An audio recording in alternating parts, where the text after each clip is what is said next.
የሚገርማችሁ እዚህ ሀገር ማለት ነው አንደኛ እዚህ ሳውዲ አረቢያ ነው የምሰራው። በምግብ በቃ ጎበዝ ነኝ። ያኔ በምግብ ደረጃ ያኔ በልምድ ነው እንደነገርኳችሁ፣ በእውቀትም አይደለም በልምድ ነው።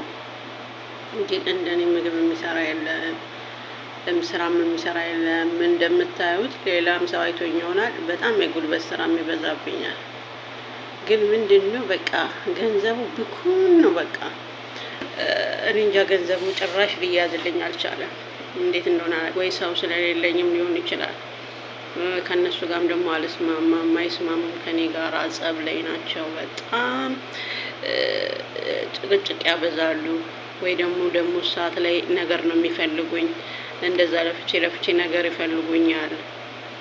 አመላቸውንም በቃ ጠንቅቄ ስለማቅ እኔ ቲክቶኬንም ደግሞ ያውቃሉ፣ ያያሉ።